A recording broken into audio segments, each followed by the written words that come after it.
You know, I believe that as much as you believe into the existence of wind, the way it appears, the way it goes up and disappears, I think this is connected to wishes and happiness. This is really something that does not come like, and it does not exist as a steady... Scusa, Yeah, scusami. So let me do I it. forgot. So, the idea of human happiness, to me, it's equal to the imagination of how the wind comes and disappears, especially wishes. And then you have people who are most of their time happy because of their nature. So if you want to define happiness as the stable term, it is very difficult. But if you want to create the social environment from which people could be happy, then you have to be lucky to be born in the place where people are not so greedy, where capitalism is not as much as the compilation of nature, where the predators exist, and when they make this kind of aggressiveness employed in the social life, and then it becomes social pathology, and happiness is not, there is no space for this. That's why people from the antique Greek period used wine and used this kind of cathartic moments to get happy, at least when they are filled with the wine, which is very good antidepressive. Today we are speaking about Great Depression, not Great Depression in the sense of world stock markets, but we are speaking about something that could be created, as our friend Mujica is doing in Uruguay. Happiness must be achieved by very Christian readiness to sacrifice something. For example, Mujica sacrificed most of his life sitting in the jail because of the oppressive regime. So, you know, you could find many happy, stupid, rich people. They are not stupid for the practicality of the life, but they are stupid for sharing the happiness with the others. I watched once Mujica giving the speech to a group of workers, about 50 of them, privatizing one company in Uruguay. And when he told them, don't believe you could become rich.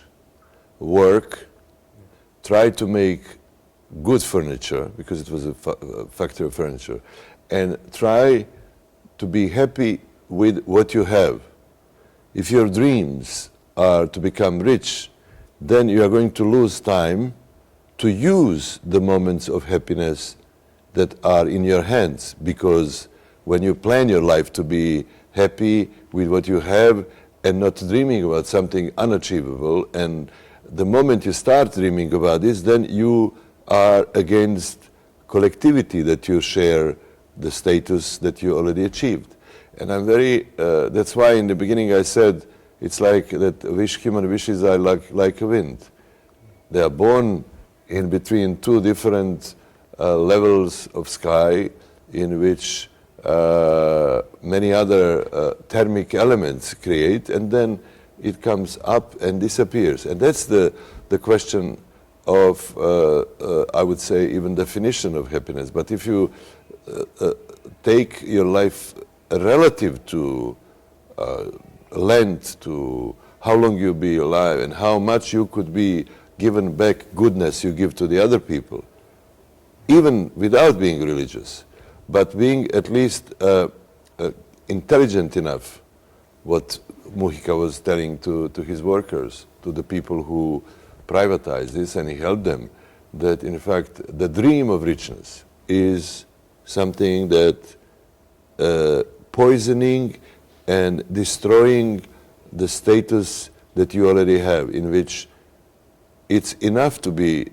happy with what you have, to create a kind of mental state of mind that is going to drive you forward without dreaming about big changes. changes in the sense in which you feed your worst part of your personality.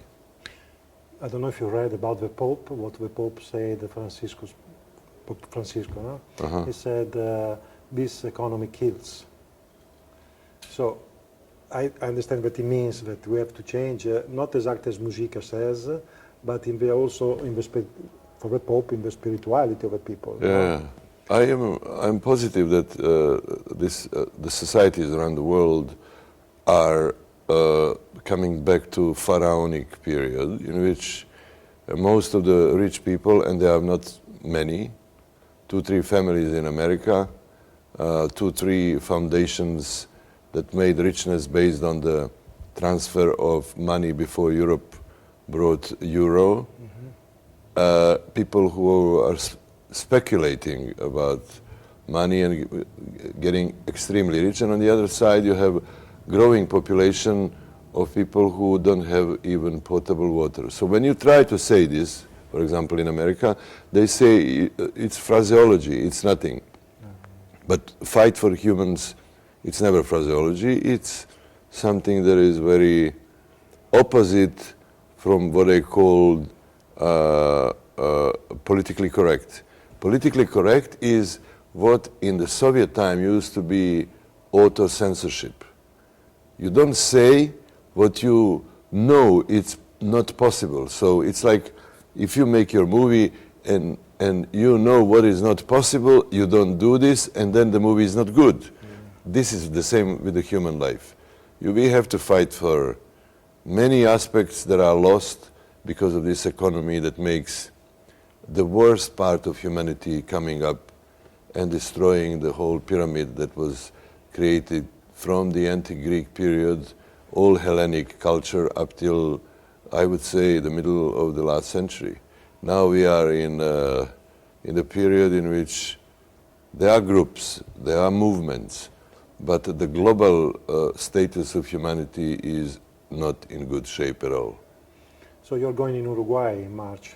I go to finish the movie. We started piece, but the main aspect of my focus is on the last day of the presidency of one of my dearest presidents in the world, the guy who brings you to his small house, gives you the steak, and tells you how good is Uruguayan steak, and then starts speaking about how difficult it is to govern people, but at the same time you have the monumental personality that was sacrificing half of his life to liberate Uruguay from the fascists.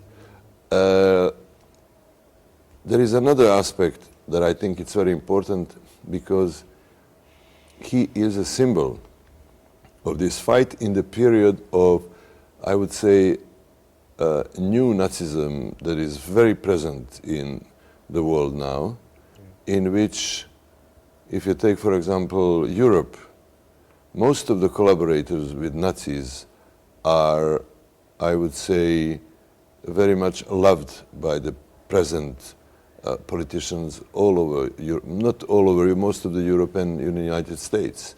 You have Ukrainian fascist Stefan Bandera, who they compare with Putin, and making all this what is absolutely unacceptable and not true. That's why Mujica symbolizes all my life wishes to see the community that is living in the relative social calm and peace and equality, not egalitarity, but equality in which everybody has a chance to live and to be happy, as you say, if you believe in what his life and what his work gives us and tells us how to do it. And there's the last thing that I ask you, because it's not a question, but when I say to the people, when the people ask me, what are you doing? I say, I'm doing a documentary on the human happiness. The people laugh. No, the people laugh because most of the people doesn't understand, and they say it's not possible to tell. But you know, when you say happiness, it's the question to me, like theory, is happiness people get in cathartic moments. Yeah, we talked before. When they had celebrated the springtime in the Dionysic times, they were slaughtering the most beautiful men in the community in order to have a fertile future, but they were drinking and they were very much happy. Even the whole thing was not working very well for them. But to be happy in Italy, in Serbia, in wherever, today it's, I think, very personal and I would say even more intimate question than kind of trying to make a theory out of this. But in Bhutan they are happy. In Bhutan they are happy because they have collective and individual unity that we lost. Bravo. I don't know how to thank you for this. Really. No problem.